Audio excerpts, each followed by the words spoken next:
America और Iran के बीच अंतरिम शांति समझौता हो चुका है। उस पर हस्ताक्षर हो चुके हैं दोनों देशों के राष्ट्रपतियों के बीच में। ट्रंप ने फ्रांस में हस्ताक्षर किए, वहीं तेहरान में ईरान के राष्ट्रपति ने अपने साइन किए हैं। लेकिन लेबनान में अभी भी स्थिति सामान्य नहीं है। वहां पर इजराइल की ओर से अभियान जारी रखा गया है और नेतन्याहू और उनकी सरकार में तमाम मंत्री ये कह रहे हैं कि हिजबुल्लाह के खिलाफ उनका अभियान जारी रहेगा। इस बीच सवाल उठ रहा है कि अमेरिका और ईरान के बीच जो समझौता हो रहा है, उस समझौते में एक शर्त यह भी है कि सभी मोर्चों पर युद्ध खत्म होगा। तो सभी मोर्चों में लेबनान भी शामिल है, वहां पर युद्ध क्यों नहीं खत्म हो रहा? और इस बीच एक जो बड़ी खबर आ रही है वो ये है कि हो सकता है आने वाले कुछ घंटों में युद्ध विराम पर कोई समझौता हो सकता है लेबनान में हिजबुल्लाह और इजराइल के बीच में। लेकिन ये सिर्फ खबरें हैं, इनकी पुष्टि नहीं हो पाई है। इस बीच ट्रंप का लगातार बयान आना अभी भी जारी है। वो जब फ्रांस में पहुंचे थे तब भी उन्होंने ईरान को लेकर बयान दिया था और अब भी वो अपने खुद के social media platform truth social पर लगातार बयान दे रहे हैं, लगातार पोस्ट लिख रहे हैं। हालिया पोस्ट में ट्रंप ने क्या कुछ कहा है आपको बता देते हैं। उन्होंने कहा है, हम मजबूरी में बातचीत की मेज पर नहीं आए हैं, ईरान आया है। हमारी तरफ से कोई मजबूरी नहीं थी, हम सीज फायर के लिए परेशान नहीं थे, हम उसके लिए गिड़गिड़ा नहीं रहे थे। वो आगे कहते हैं वे खत्म हो चुके हैं, यानी ईरान खत्म हो चुका है। हम 60 दिन का इंतजार करेंगे, उन्हें कोई पैसा नहीं मिलेगा, एक भी पैसा नहीं मिलेगा। यानी जो फंड्स की बात की जा रही थी कि ईरान के लिए 300 अरब डॉलर का फंड बनाया जाएगा जिससे वो अपनी टूटी हुई इमारतों को फिर से बनाएंगे, ध्वस्त हुए अस्पताल को फिर से खड़ा करेंगे, लेकिन ऐसा कोई फंड बनेगा या नहीं, इस पर अभी भी संशय बरकरार है।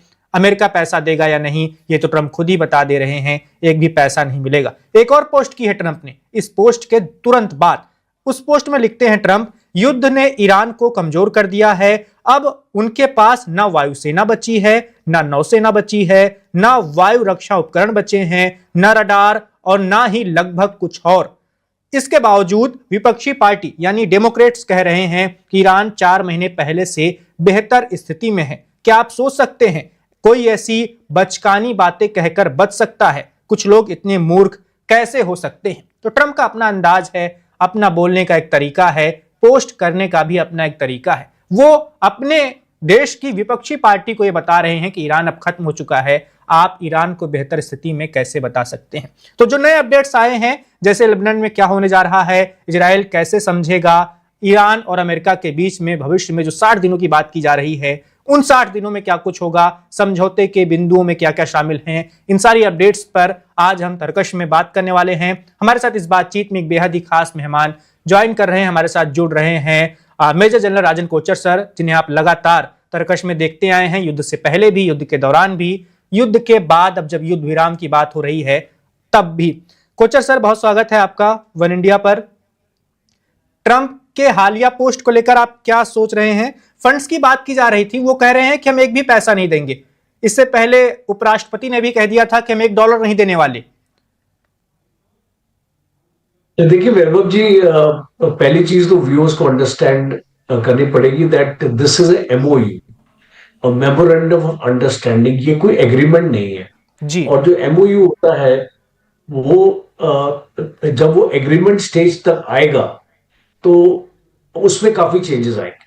तो पहले तो ये बहुत ये अर्ली डेज है और हम इस पे अभी इसका फैसला नहीं हो सकता। दूसरा, आपने $300 बिलियन की बात करी, तो ये खाली अमेरिका ही नहीं देगा, ये इंटरनेशनल बॉडीज लिखा हुआ है, इंटरनेशनल कम्युनिटीज वगैरह मिलके पैसा इसको आएगा। तो ये कहां से आएगा, क्या इसका सिस्टम एक्चुअली बनेगा? जैसे कि आपको याद होगा एक बोर्ड ऑफ पीस बना था जब इस आया था, उसमें भी रिकंस्ट्रक्शन की बात हो रही थी कि जो भी कंट्रीज बोर्ड ऑफ पीस का हिस्सा होंगे वो कंट्रीब्यूट करेंगे। 27 कंट्रीज ने उसको ज्वाइन किया था, छोटी छोटी कंट्रीज थी और उसमें कोई भी मेजर कंट्री नहीं थी। तो प्रॉब्लम अभी देखिए ये है कि ये समझौता यूएस और ईरान के बीच में, इसमें Israel is not a signatory. तो अब यूएस अगर एक कमिटमेंट दे रहा है कि लेबनान में लड़ाई नहीं होगी, तो वो उस कमिटमेंट को उसको इजराइल को दबाव डाल के एनफोर्स करना पड़े। और मैं जो 2 दिन से देख रहा हूं, एक तो आपकी नजर में इस अपना जो इजराइल एम्बेसडर टू इंडिया, जी। तो उसने एक्चुअली लिखा है कि the interest of Israel have been compromised. और खास तौर पे जिक्र किया है मिसाइल्स का, कि इसको मिसाइल्स को इसमें क्यों नहीं शामिल किया। बिकॉज आप देखिए आज जो इजराइल को जो खतरा है, अब आप इसको इजराइल पॉइंट ऑफ व्यू से पहले इसको समझिए कि इजराइल को सिक्योरिटी कंसर्न्स क्या है। उसका है कि बॉर्डर पे हजबुल्ला है एक, और एक आपका हमास है जो आपका गजा में है, और वेस्ट बैंक में भी उसको कोई ना कोई प्रॉब्लम वहां पे रहती है, और उसको ईरान से प्रॉब्लम है। तो एक तो उसको प्रॉक्सी की प्रॉब्लम है, जो वो हजबुल्ला को कमजोर और हमास को इसलिए कमजोर कर रहा है कि प्रॉक्सी से आने वाले वक्त में उसको झेलना ना पड़े। दूसरी है मिसाइल्स की, कि जिस तरीके से ईरान के पास एक जजीरा है मिसाइल्स का, अभी भी काफी स्टॉक पाइल है, और ये इनके इंटरसेप्टर्स रोक नहीं पाते। बिकॉज देखिए आप जो 82% इसको माना जाता है एफिशिएंसी है जो आयरन डोम की है, तो फिर भी 18% तो आपके निकलेंगे ना, और आपको नुकसान करेंगे। और इसको आने वाले वक्त में जिस टाइप की हाइपरसोनिक कैपेबिलिटी ईरान के पास है, तो वो और भी मुश्किल हो जाएगा। तो इसलिए मुझे लग रहा है कि इसको अमेरिका एक बहुत स्मार्ट गेम खेल रहा है यहाँ।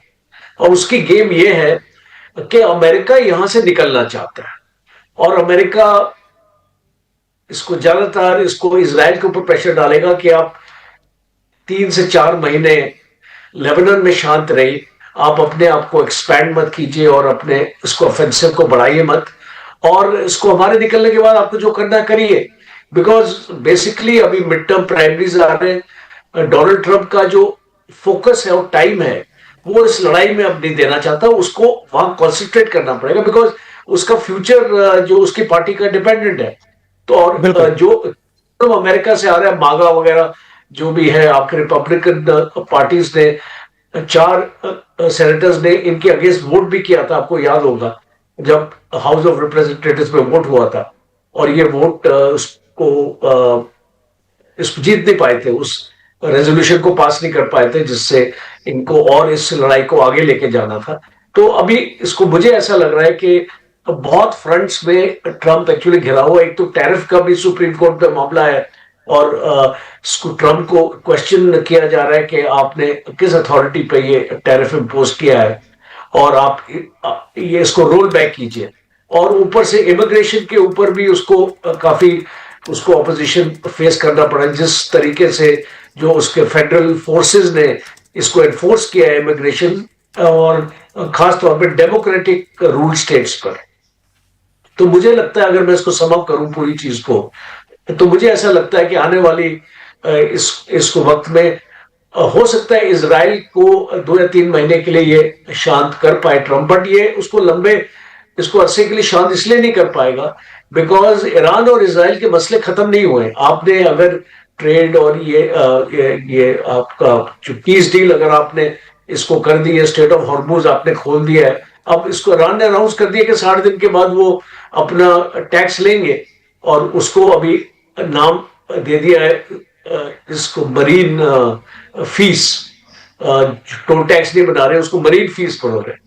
तो अभी इसको मुझे ऐसा लग रहा है कि ये सैंक्शन ईरान पे हटेंगे, बिकॉज आप सैंक्शन नहीं निकालेंगे तो शायद ईरान इसको एक्सेप्ट नहीं करेगा, तो वो चीज होगी। अमेरिकन का जो नेवल ब्लॉकेड है वो खत्म हो गया ऑलरेडी। हमारी एक मर्चेंट वेसल इसको कल निकल आई है वहां से, और बाकी स्ट्रेट ऑफ हॉर्मुज आपका खुलेगा, 60 दिन तक कोई टैक्स नहीं लगेगा, उसके बाद टैक्स लगेगा। और जो इसके अकाउंट्स हैं अराउंड $25 बिलियन, उसको ये इसको आहिस्ता आहिस्ता करके अमेरिका डिफ्रीज करेगा। और प्रॉब्लम अभी आएगी इस इजराइल के साथ, बिकॉज इजराइल के साथ जिस तरीके से अमेरिका और इजराइल का ये जो खटास हो रखा है, ये इसको ऑन रेल इसको लाने की जरूरत पड़ेगी। बिकॉज ज्यूस का बहुत हाई स्टेक रहता है अमेरिकन इलेक्शंस पे, और वो बिल्कुल। फंडिंग भी। तो ये लोग जो आपस में बात करते हैं ना, वैभव, आपको उसको इसको नहीं एक्चुअली समझना चाहिए कि इनके रिलेशन एक्चुअली खराब हो गए। ये बहुत बुनियादी रिलेशनशिप है, इनकी जड़ें बहुत मजबूत है। अगर इसको आपस में अभी इस टाइप की मैसेजिंग हो रही है, ये ज्यादातर इसको ईरान को दिखाने के लिए है ज्यादा। ये जो जैसे होता है ना कि ये हाथी के दांत खाने के लिए और दिखाने के लिए दिखाने। और जी। हाँ, तो वो सेम चीज इसको यहाँ पे लागू होती है। तो मुझे लगता है कि ये एक गेम प्ले चल रहा है ईरान, इसको इसराइल और यूएसए के बीच में। बट आने वाले वक्त में यस, 2-3 महीने बाद इसको यूएसए यहां से निकलेगा। पर आप मान के चलिए कि straight of Hormuz will remain open now, अभी वो बंद नहीं होगा। आप मान के चलिए कि इस एरिया में यूनाइटेड स्टेट्स की फोर्सेस इसको वापस चली जाएंगी 2 या 3 महीने में। और आप ये मान के चलिए कि इसराइल और ईरान के बीच में तनाव बना रहेगा, और लेबनान की जो लड़ाई है वो अभी कल्मिनेशन पॉइंट पे नहीं आई है। जिस स्टेज पे ईरान उस लड़ाई को देखना चाहता है वो उसको वहां तक पहुंचा नहीं। बिल्कुल कोचर सर, आपसे मैं एक बात समझना चाहता हूं। अभी आपने बताया भी था कुछ देर पहले, ट्रंप बार बार ये कह रहे हैं, खासकर अपने देश की डेमोक्रेटिक पार्टी से कह रहे हैं जो उनकी विपक्ष की पार्टी है, कि ना तो ईरान के पास अब वायुसेना बची है, ना नौसेना बची है, ना उनके पास कोई रडार है, ना कोई बड़ा हथियार है, सब कुछ खत्म हो चुका है। वो ऐसी बात कर रहे हैं, बार बार कर रहे हैं, आज भी उन्होंने पोस्ट किया है। लेकिन हकीकत में जो रिपोर्ट्स आ रही हैं वो तो ये बता रहे हैं कि ईरान के पास अभी भी ठीक ठाक संख्या में मिसाइलें हैं, ड्रोन्स हैं। आपके हिसाब से ये भ्रम जैसी स्थिति क्यों पैदा करना चाह रहे हैं? ये एक्चुअली ट्रंप ना, इसको लोग इसका मजाक उड़ाते हैं, पर ये बहुत ही एक क्लेवर स्ट्रेटेजी प्ले कर रहा है। और उस स्ट्रेटेजी का नाम है स्ट्रेटेजिक एम्बिग्विटी। वो इसको सब कुछ ऐसे दायरे में लेके जा रहा था, मेक बिलीव जैसे होता है ना, कि एक दुनिया को कुछ बताए और ग्राउंड रियलिटी कुछ और होती है। ग्राउंड रियलिटी आज की डेट में है कि ईरान के पास 30 to 40% जो उसके पास मिसाइल्स थी वो खत्म हो चुकी हैं। अराउंड 60% उसके पास अभी भी कैपेबिलिटी है। दूसरा, जो उसकी मैन्युफैक्चरिंग है, जो उसका मैन्युफैक्चरिंग इकोसिस्टम है, जमीन के नीचे होता है, 100 मीटर नीचे उसने मिसाइल अपनी सिटीज बना रखी है, वो उसका जारी है। उसके ऊपर कोई भी घात नहीं लगी, ये आघात नहीं लगी। दूसरा के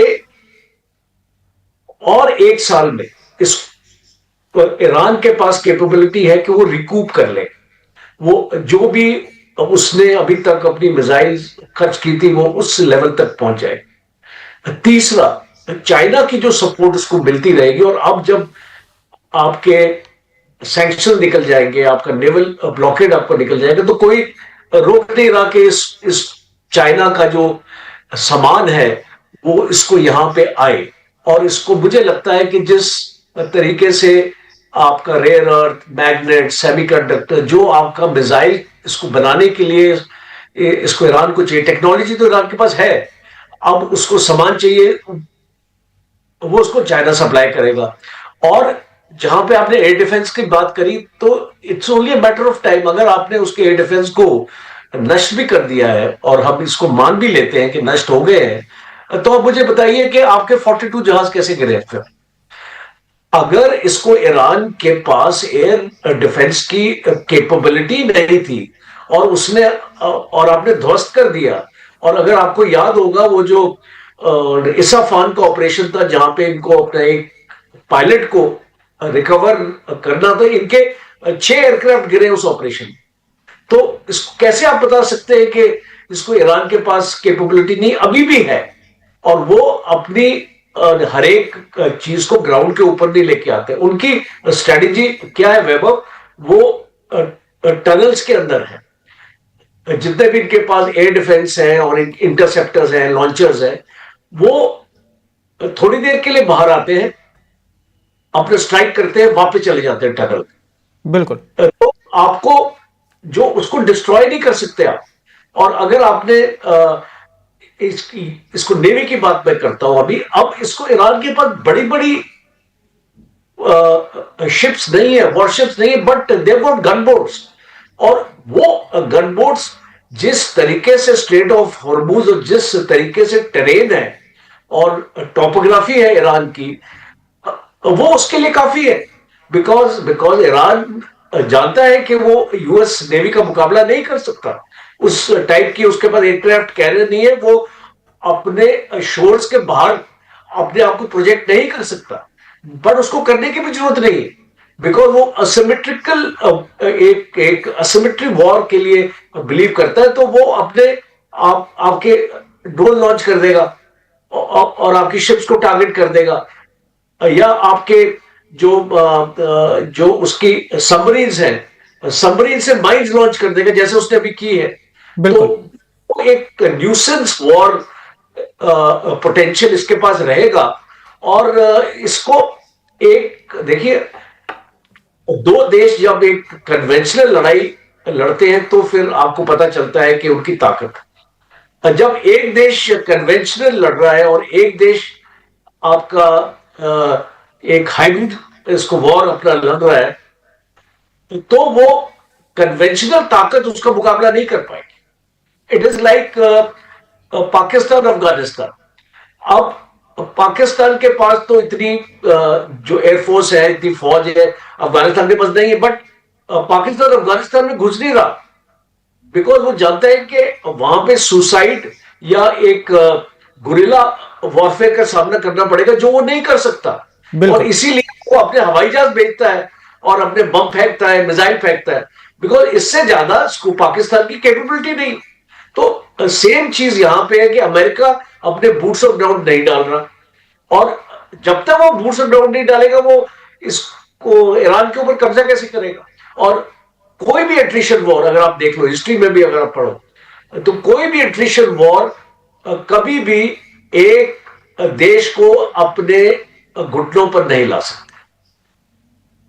बिल्कुल। कोचर सर, अभी क्या हुआ है, जो इटली की प्रधानमंत्री हैं मेलोनी जी, उनका एक वीडियो आया है और उन्होंने उस ट्रंप के उस बयान पर जवाब दिया है, प्रतिक्रिया दी है। ट्रंप ने कहा था कि G7 की बैठक के दौरान इटली की प्रधानमंत्री उनके पास आती हैं और तस्वीर खिंचवाने के लिए मिन्नत करती हैं, कहती हैं कि आप मेरे साथ तस्वीर खिंचा लो। ट्रंप के इस बयान पर मेलोनी ने कहा है कि पूरी तरह मनगढ़ंत है, मैंने कभी भी उनके सामने ऐसी कोई विनती, ऐसी कोई मिन्नत नहीं की है। उन्होंने कहा है कि ना मैंने मिन्नत की है, ना कभी इटली किसी भी देश के सामने जाकर हाथ जोड़ता है, मिन्नतें करता है। ट्रंप ऐसी बचकानी बातें, बचकानी बयानबाजी अपने ही मित्र राष्ट्रों के साथ क्यों करते हैं? G7 का सदस्य अमेरिका भी है, इटली भी है। ये जो बचकानी आदत है ना इसकी, इसने ग्रेट ब्रिटेन के प्राइम मिनिस्टर के साथ भी की है पहले, और इसने जेलेंस्की के साथ भी की है, और इसने मेलेनी के साथ भी की है, और इसने if I remember south Africa के प्रेसिडेंट के साथ भी किया है, कुछ ऐसी बात हुई। तो और इसको प्राइम मिनिस्टर मोदी की उसने भी ऐसे कमेंट्स पास किए, that you are a beautiful man, you are a killer and you are this and that. ये ट्रम्प की आदत है, ये I mean we have to take him as a package. तो ट्रम्प की आदत है कि ये इस टाइप की बचकानी बातें उसको करता रहता है। और जैसे कि उसने एंटर किया G7 में, उसने बोला I am the boss, I am the boss. तो इसका क्या मतलब होता है? So nobody is the boss in G7. Everybody has got equal membership. और अभी तो फ्रांस की मेंबरशिप है, तो फ्रांस को बोलना चाहिए था I am the boss, Macron को बोलना चाहिए था। तो ये एक ट्रम्प की आदत है। I don't think we must get too much into it. He tends to get personal. Actually ना इन डिप्लोमेसी जब आप एक हेड ऑफ स्टेट होते हैं तो you should not get actually personal, specially अभी एक लेडी का सवाल हो गया, और अभी वो एक और and she is a very strong lady, और वो जो हमारी तरह नहीं है कि जवाब नहीं देते, हम लोग तो जवाब ही नहीं देते, वो तो फट से वो जवाब देती है कि भाई neither be not Italy is ever going to beg United States for anything, and we are friends and allies. Why doesn't he behave like this with his enemies? तो वो उसने एक बहुत स्ट्रॉन्ग स्टेटमेंट दिया है, and for an ally country like Italy which is part of NATO, which is part of European Union, and all those things. So I think it's a very, very strong statement, and it has put Trump in his place. I think so that is my conclusion. बिल्कुल। Kochhar sir, मान लीजिए समझौता, अंतिम समझौता हो जाता है, बात किसी ऐसे मुकाम तक पहुंच जाती है कि तीनों देश जो इस युद्ध में शामिल थे वो कहते हैं कि अब आगे नहीं बढ़ते हैं, यहीं थम जाते हैं, रिश्तों में भी थोड़ा बहुत सुधार आ जाता है। लेकिन अभी भी ट्रंप साहब व्हाइट हाउस में 2.5 साल और रहने वाले हैं। ईरान से निकलकर क्या अब वो किसी और देश पर हमला करने की हिम्मत जुटा पाएंगे? वेनेजुएला में कर चुके हैं, ईरान में आ चुके हैं, क्यूबा और भी तमाम देशों का नाम गिनाया जाता है, ग्रीनलैंड कभी लेने की बात करते हैं। क्या वो रुकेंगे या फिर ये सब करते रहेंगे वो? एक्चुअली मुझे लगता है कि जो ट्रम्प ने करना था वो कर दिया। अब वो कंसोलिडेशन स्टेज में चला जाएगा, बिकॉज क्यूबा के ऊपर भी उसकी नजर है, और आप जानते हैं कि आज की डेट में क्यूबा के ऊपर इकोनॉमिक ब्लॉकेट लगा रखा है इसने इसको, और उसको वहां पे पावर कट्स हैं, उसको वहां पे उसकी इकोनॉमी को उसने तबाह कर दिया। तो अभी तो उसको बचा क्या क्यूबा का? अभी वो चाइना के झुकाव था या उसको रक्षा का झुकाव था, अभी वो पॉसिबल ही नहीं है, ब्लॉकेट लग गया, अभी तो कुछ आ ही नहीं सकता, जा ही नहीं सकता। तो इसको मुझे लगता है कि उसको क्यूबा जैसे देश में अटैक करने का, जब उसका मकसद ही उसने सॉल्व कर लिया है एक ब्लॉकेट लगा के, तो उसको अंदर घुसने की जरूरत ही नहीं है। और इसको मुझे लगता है कि अब वो थोड़ा अपनी इकोनॉमी को और चाइना की तरफ उसका रुख होने वाला है, बिकॉज अभी आप जानते हैं 24 सितंबर को बिल्कुल चीनी राष्ट्रपति का दौरा होने वाला है जी। और उसको मैं बहुत इंपॉर्टेंस से देख रहा हूं, बिकॉज जियोपॉलिटिकली वो एक बहुत सिग्निफिकेंट विजिट हो सकती है, जिसमें चाइना और यूएस के रिलेशंस को एक या तो नेक्स्ट लेवल पे जाएंगे, या तो जो एक ऐसी स्टेज आएगी कि वो अपने एडवर्सरी और एनिमीज की तरह ही काम करेंगे। बिकॉज ट्रंप ने, देखिए आज ट्रंप की डिपेंडेंस क्या है, because Trump is a transactional president, हम सब जानते हैं, बोलते रहते हैं इस चीज को। ट्रंप चाइना के ऊपर काफी डिपेंडेंट है, और जो उसकी 78% जो रॉ मटेरियल है और जो स्पेयर्स है जो हथियार बनाने के लिए और उसके एविएशन सेक्टर के लिए चाइना से, और उसमें कोई डाउट नहीं। कॉर्न का जो इंपोर्ट होता है, जो चाइना इंपोर्ट करता है, इसको अमेरिकन कॉर्न को बहुत मात्रा में करता है, और as a matter of fact उनकी टेक्सास में इंडस्ट्री ठप हो जाएगी, बिकॉज इसको, इंडिया को तो अमेरिकन कॉर्न चाहिए नहीं, बिकॉज हमारा अपना प्रोड्यूस होता है यहाँ पे, हमको तो अमेरिकन से इसको कोई मतलब नहीं है। अब वो इंडिया के पीछे भी पड़ेगा, बिकॉज उसने बार बार बोलता है $500 बिलियन ये का ट्रेड होने वाला है 2030 तक। तो वो एक्चुअली इसको बताने की कोशिश कर रहा है, देखिए अगर आपके ऊपर अटैक होगा तो हम आपकी मदद करेंगे। कैसे मदद करेगा?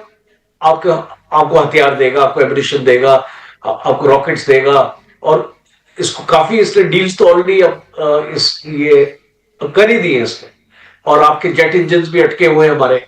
तो ये इसको भारत को एक स्टैंड लेना पड़ेगा, क्योंकि ट्रंप की कोशिश रहेगी अगले 2 साल, आप इसको देखना, और ये ट्रेड डील भी अभी जल्दी होने वाली है, जो इंडिकेशंस आ रही है कि इस पे अभी वॉर फुटिंग पे काम हो रहा है।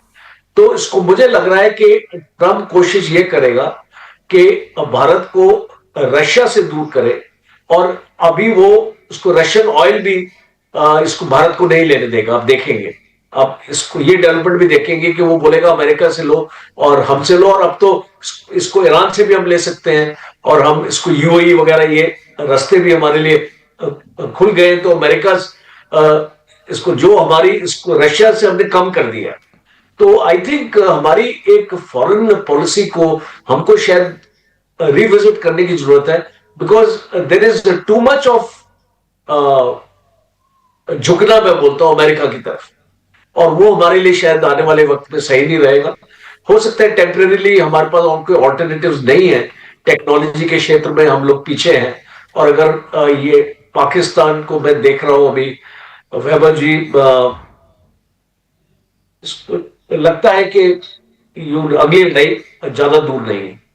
जी। जिस तरीके से पाकिस्तान और भारत अपनी तैयारी कर रहा है, चाइना पाकिस्तान को सामान दे रहा है, बांग्लादेश में क्या हो रहा है, because you see all these things are interconnected। हमको इसको आइसोलेशन में नहीं देखना चाहिए, हमको ये भी देखना चाहिए हमारे नॉर्थ ईस्ट में किस टाइप की इंटरफेरेंस हो रही है, म्यांमार से इसको क्या हो रहा है, अरकन आर्मी किस तरीके से डोमिनेट, इस यूएस की प्रॉक्सी है अरकन आर्मी, और उसका हेडक्वार्टर वॉशिंगटन में भी है। जी। तो ये सारी चीजें हमको इसको वॉच करने की, जो नेपाल में क्या हो रहा है, चाइना का जिस तरीके से इन्फ्लुएंस हो रहा है, तो ये इसको बांग्लादेश का बॉर्डर भी हमारे लिए मुश्किल ला सकता है आने वाले वक्त में। तो मुझे लगता है कि भारत को अपने पूरे एनवायरनमेंट को एक बार रीअसेस करना पड़ेगा, और हमारे पास टाइम बहुत कम है, अपने आप को मजबूत करना है, हमको ड्रोन मिसाइल्स वगैरह हमारी ताकत को उनको और एक्चुअली बढ़ाना है, उस पर हम लगे हुए हैं। और इसको गवर्नमेंट को एब्सोल्युटली मैं पूरे नंबर देता हूं, 100 मार्क्स देता हूं कि जिस तरीके से फोकस आज है गवर्नमेंट का कि फौज को मजबूत करे, अब ड्रोन्स, तो उसमें कोई चूक नहीं है। तो आने वाले वक्त में ये हमारे लिए बहुत चैलेंज उसको बनेगा। और इसको अमेरिका का रुख आप देखिएगा, अगर पाकिस्तान और इंडिया की लड़ाई होती है तो अमेरिका हमारा साथ नहीं देगा, लेट मी टेल यू। सिंदूर में हमने देख लिया अमेरिका, तो लेकिन इसीलिए कोचर सर, अभी ट्रंप जब मिले थे मोदी जी से तो उन्होंने तो कहा था कि हमारे बीच कोई लिखित समझौता तो नहीं है, लेकिन अगर इन पर कुछ अटैक होता है तो हम जरूर साथ देंगे। तो देखिए, ऐसे रिमार्क्स वो 100 रिमार्क दिन में पास करता है। तो अगर आप जो इतने उसको सीरियसली अगर आप ले लेंगे, और आई थिंक मीडिया ने कुछ ज्यादा ही सीरियसली ले लिया उसको, जी। तो वो कुछ मैं तो उसको absolutely I just throw it out of the window.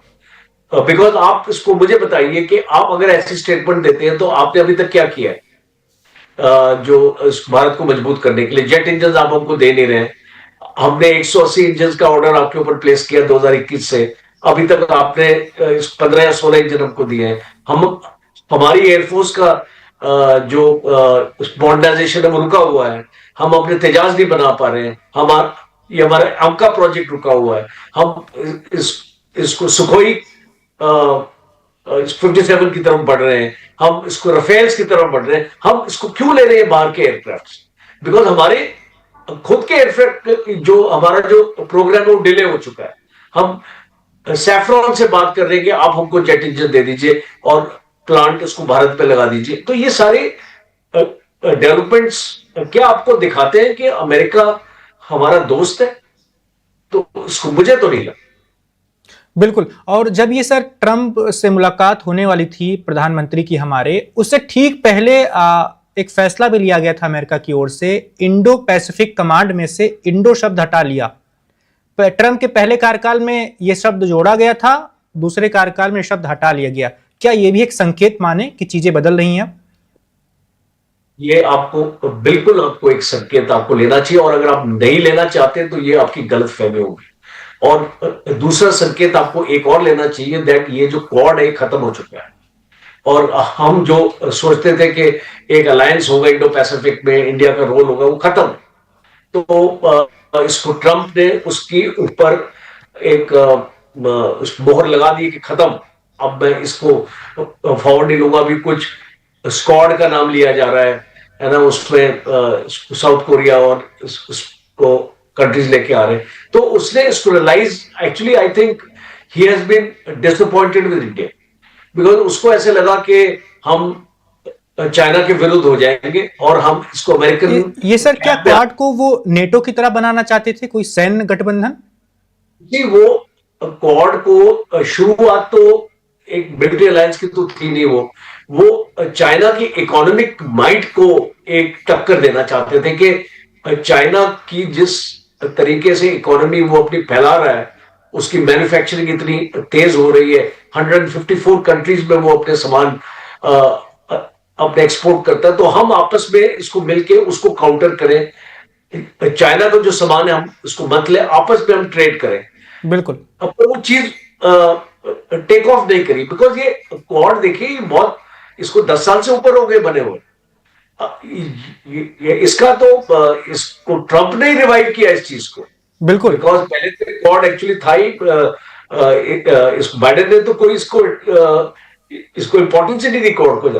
तो अभी जब टेक ऑफ नहीं हुआ और उसने रियलाइज किया कि जो भारत जिस तरीके से चाइना के पास जाके उससे मिल रहा है, और आपको याद होगा जब ये आई थिंक एससीओ समिट थी, कौन सी समिट थी जिसमें इसको चाइना में गए थे इंडिया के प्राइम मिनिस्टर, तो जो वहां पे इसको रशिया के साथ भी और इसके साथ इसको बहुत अच्छे एक मीटिंग्स हुई थी, तो वो ट्रंप को अच्छा नहीं लगा और वो देख रहा है कि इसको भारत तो चाइना से अपने रिलेशंस इंप्रूव कर रहा है, फ्लाइट्स भी शुरू हो गई हैं, ट्रेड भी शुरू हो गया, हर एक चीज हो गई शुरू, तो वो जो चाहता था वो भारत ने किया नहीं।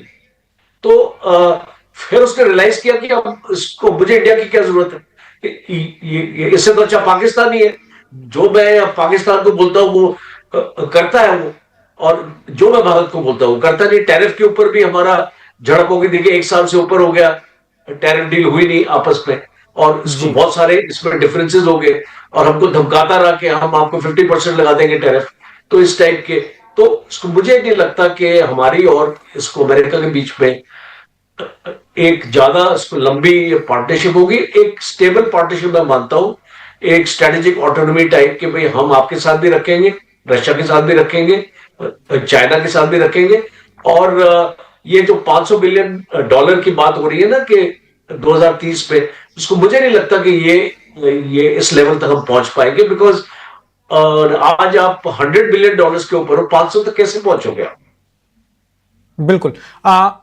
कोचर सर, आप जो बात बता रहे थे कि भारत और पाकिस्तान के बीच में निकट भविष्य में कुछ भी हो सकता है, ऐसी संभावनाएं आप बता रहे थे, उसके कई सारी वजह गिना रहे थे कि हमारे आसपास जो देशों में बहुत कुछ हो रहा है। सर, दुनिया में भी तमाम देशों के रिश्तों में बदलाव आ रहा है, नेटो को लेकर अमेरिका की सोच बदल रही है, G7 को लेकर भी बहुत ज्यादा कड़वाहट आ रही है आपस के देशों में। हम अभी जिस स्थिति में हैं, दुनिया जिस माहौल में है, हमें किन देशों को अपना मित्र मानना चाहिए? 2025 वाली छोटी सी जंग हुई थी, उसमें हमने देख भी लिया था, कोई साथ खड़ा होने तो आया नहीं था। अभी हम किसे माने अपना सहयोगी? मुझे लगता है कि एक तो हमारे पास इतने ज्यादा दोस्त नहीं होंगे जो हमारी मदद कर पाएंगे। इसको मैं इसराइल को एक्चुअली नंबर 1 पे रखता हूं, और एक टाइम ट्रस्टेड फ्रेंड है। जो भी क्रिटिसिज्म आप इसराइल की कर लें, वो उसको भारत के साथ हमेशा रहा है और रहेगा, और वो पाकिस्तान की कभी मदद नहीं करेगा, बिकॉज उसके और पाकिस्तान के बुनियादी डिफरेंसेस है। बिल्कुल। As a matter of fact उनके फॉरेन रिलेशंस भी नहीं है, एम्बेसीज भी नहीं है एक दूसरे देश में, तो इसको पाकिस्तान उसको रिकॉग्नाइज भी नहीं करता है। तो उस तरीके की चीज इसको मुझे लगती है कि इसराइल एक इतना टेक्नोलॉजिकली और एक मिलिट्री और उसके एग्रीकल्चर के एरियाज में काफी कुछ हमारा उनके साथ कोऑपरेशन है, तो एक वो देश मैं देखता हूं। दूसरा मैं रशिया को देखता हूं, बिकॉज हमको अपने कार्ड्स इसको रशिया के साथ एक सही तरीके से प्ले करने, और अगर हम नहीं प्ले करेंगे we will lose out on a very very good friend. और इसको रशिया पाकिस्तान की मदद कभी नहीं करेगा at the expense of India. Pakistan से रशिया के अच्छे रिलेशंस हैं और उनके मिलिट्री टू मिलिट्री भी अच्छे रिलेशंस हैं, बट जहां पे ये बात आएगी कि अगर एक स्टेल्थ इक्विपमेंट या कोई ऐसी बेहतरीन टेक्नोलॉजी का इक्विपमेंट अगर वो पाकिस्तान मांगता है, तो शायद रशिया नहीं देगा, इंडिया को उसको नाराज नहीं करेगा। तो मुझे लगता है कि ये दो कंट्रीज, बिकॉज बाकी कंट्रीज वो मैटर नहीं करती, बिकॉज उनके पास इतना वो नहीं है, ताकत नहीं है कि वो उस भारत की मदद कर सके। देखिए आप ये छोटे मोटे कंट्रीज में हम जाते रहते हैं, हम गल्फ कंट्रीज में भी जाते रहते हैं, तो वहां से हमको एक्चुअली क्या मिलता है? ऑयल एंड गैस मिलता है इसको, या इस टाइप की चीजें मिलती है एनर्जी रिलेटेड। तो इसको वो ये हमको मिलती रहेंगी बिकॉज हमारे रिलेशन के साथ अच्छे हैं। बट जहां पे लड़ाई की आपने बात करी, इसको लड़ाई में हमको जो कौन हेल्प करेगा, तो मुझे बस ये 2 देश दिखाई देते। बिल्कुल सर, एक आखिरी सवाल है। लड़ाई भी सर अब बदल चुकी है, अब सीधे जमीन पर लड़ाई नहीं होती, आमने सामने सेना लड़ तो रही नहीं है। हाँ, पिछले कई सालों हम देख रहे हैं सर, ड्रोन का महत्व बहुत बढ़ गया है युद्ध में। ईरान वाले युद्ध में भी हमने देखा, उससे पहले जब पिछले साल हमारी हुई थी पाकिस्तान के साथ झड़प, तो उसमें भी ड्रोन दोनों देशों के एक दूसरे देश की सीमाओं के पार गए थे। अभी पाकिस्तान को लेकर कहा जा रहा था उस युद्ध में पिछले साल वाले कि तुर्की से बहुत ज्यादा ड्रोन उसे मिले हैं, कई सारे जहाज वहां भेजे गए हैं, तमाम तरह की ऐसी खबरें आई थी। अभी सर क्या हम इस क्षेत्र में अच्छा प्रगति कर रहे हैं? हमारे पास पर्याप्त संख्या है कि अगर युद्ध की स्थिति आए तो ऐसे हमले किए जा सके? ये आज कुछ महीने पहले हमारे vice chief of army staff ने एक बहुत अच्छी स्टेटमेंट दी थी। तो उसने बोला था कि इंडियन आर्मी को हर एक महीने 40,000 ड्रोन चाहिए मैन्युफैक्चर्ड। तो जो हर एक महीने 40,000, तो आप इसको लगा सकते हैं कि आपको एक साल में आपको इसको 4,80,000 ड्रोन जी। चाहिए। हाँ, तो जो जो उस टाइप की हमारे पास कैपेबिलिटी चाहिए। जैसे हमने ईरान में देख लिया कि इसको ईरान की लड़ाई में इसको ईरान को किसने बचाया? ड्रोन्स ने और मिसाइल्स ने। तो हमारी इसको मिसाइल की जो मैन्युफैक्चरिंग कैपेबिलिटी है, हमको उसको बढ़ाना पड़ेगा। इसको बीच में बहुत डिस्टर्बिंग न्यूज आ रही थी कि जो साउथ में ब्रह्मोस का प्लांट है वो बंद पड़ा है ना, बिकॉज सब कुछ यूपी में शिफ्ट कर दिया। तो इस टाइप की इसको मिसमैनेजमेंट नहीं हो सकती है। So we have to be very very clear के कौन सी ताकत हमको अपनी बढ़ानी है। टाइम बहुत कम है, तो और इसको सब कुछ इंडिजिनस होना है, इसको बाहर से नहीं आना है। तो इसको ड्रोन्स में काफी हद तक हमको ये क्षमता मिली है। और ड्रोन भी कई कैटेगरी के ड्रोन्स हैं, आपको तो समझना पड़ेगा कि एक आपको स्मॉल, मीडियम और हैवी, जो तीन आपको कैटेगरीज में आपको इनको डालना पड़ेगा। स्मॉल और मीडियम में हमारे पास कैपेबिलिटी है, हमारे पास हैवी में अभी नहीं है। इसीलिए हम इसको अमेरिका से इस प्रेडेटर ड्रोन हम लेते हैं ना, MQ-9 जो ड्रोन हम इसको अमेरिका से लेते हैं, तो इस टाइप की। बट हमारे पास स्मॉल और मीडियम और ड्रोन्स के भी स्मॉल और मीडियम में भी एक ISR कैपेबिलिटी वाले होते हैं, जिससे हमको जो कैमरा वगैरह उसको फिटेड रहता है, वहां से आपको इंटेलिजेंस, सर्वेलेंस और रिकॉनेसेंस के लिए काम आता है। दूसरा, हमको लॉइटरिंग एम्यूनिशन वाले ड्रोन चाहिए, कामाकाजी ड्रोन जैसे होते हैं, जो इसको दुश्मन के ऊपर इसको नष्ट हो जाता है और वो इसको लॉइटरिंग एम्यूनिशन रखता है। और तीसरा, जो ये इनकी जो एंड्योरेंस हमको उसको बढ़ाना है। अब ड्रोन का जो सबसे इंपॉर्टेंट हिस्सा होता है वो उसकी बैटरी होती है, और जो उसमें सेमीकंडक्टर्स या उसके सर्किट्स लगते हैं। और अगर ये चीजें आप भारत में मैन्युफैक्चर नहीं करते हो, और अगर आप इसको बाहर से लेते हो, तो आप अपनी सिक्योरिटी को भी कॉम्प्रोमाइज करते हो। बिकॉज चाइना के कंपोनेंट्स अगर आप ड्रोन में लगाओगे तो आपकी जो सिक्योरिटी है वो आपका ड्रोन आपका कॉम्प्रोमाइज हो जाए। तो बिल्कुल सबसे बड़ा चैलेंज इसको मुझे लगता है कि जो इसकी बैटरी और इसमें जो सेमीकंडक्टर्स लगते हैं, शायद अब हम इनको बनाने अब लग जाएंगे। टाइम लगेगा जो उस क्षमता को और तेज करने के लिए। और बहुत सारी कंपनीज हैं जो ड्रोन्स बना रही। देखिए, अब हर एक कंपनी के पास वो कैपेबिलिटी नहीं है, तो हमको भी बहुत सिलेक्टिव होना पड़ेगा कि हमको कौन सी कंपनीज को एनकरेज करना है भारत में ड्रोन्स बनाने के लिए, कौन सी को नहीं करना है। बिकॉज ये लोग जब मार्केट देखते हैं ना, तो बहुत सारे प्लेयर्स इस मार्केट में घुस जाते हैं। तो हमको आइडेंटिफाई ये करना है कि हमारी रिक्वायरमेंट कौन सा प्लेयर मीट करता है, और इसीलिए इसमें इंडिजिनस कैपेबिलिटी देने की बहुत जरूरत है। और मैं इसको चाहूंगा, ये आपके चैनल से गवर्नमेंट को अपील करने के लिए कि ये जो कंपनीज जिनको हम एनकरेज करना चाहते हैं, इनको आप एक टैक्स हॉलिडे दीजिए। टैक्स हॉलिडे का मतलब है कि 3 साल आप इनके ऊपर टैक्स मत लगाइए, और आप इनको बोलिए आप इसको मैन्युफैक्चर करें और इसको भारत को दें। एक आपको इंसेंटिव देना पड़ेगा इन बच्चों को जो टेक्नोलॉजी में अभी घुसे हुए हैं, उनको अपॉर्चुनिटीज नहीं मिल रही है। आपको एक तो उनको बजट, और दूसरा इनको अश्योर्ड ऑर्डर्स, और तीसरा इनको टैक्स हॉलिडे। और जब तक इनको ये चीजें आप इसकी सहूलत नहीं लेके आएंगे तो आप एक्सपेक्ट नहीं कर सकते कि जिस मात्रा में वाइस चीफ बोल रहे थे 40,000 एवरी मंथ, आप जो आपके ड्रोन्स आपको मिल पाएंगे। बिल्कुल। कोचर सर, बहुत शुक्रिया सर, आप जुड़े हुए इंडिया के साथ और आपने इस युद्ध, इस तनाव जो ईरान वाला है उससे जुड़े हुए और भारत के सामने भविष्य में क्या कुछ समस्याएं आने वाली हैं, क्योंकि वैसा माहौल बन रहा है, वैसी भूमिका तैयार की जा रही है, उसको लेकर हमारे दर्शकों को बेहद ही महत्वपूर्ण जानकारियां दी हैं, बताई हैं, उसके लिए आपका शुक्रिया। तो फिलहाल तक की जो अपडेट थी युद्ध से जुड़ी हुई हमने आपको बता ही दी है।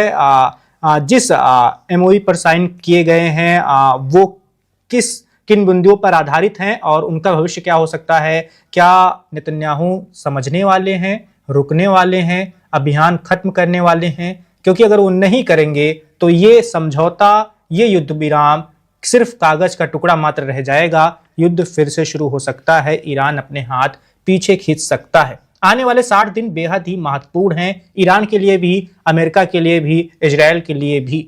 60 दिनों तक अगर तीनों देशों ने संयम नहीं बरता, अपने अपने हथियार नीचे नहीं रखे, तो फिर युद्ध आएगा और दुनिया उसका सामना करेगी, दुनिया भर के देश उससे प्रभावित होंगे। तो जो भी अपडेट थी हमने आपको बता दी है। जो नई जानकारी सामने आएगी इस तनाव से जुड़ी हुई या देश दुनिया की और तमाम खबरें लगातार वन इंडिया पर आपको मिलती रहेंगी। Subscribe to One India and never miss an update. Download the One India app now.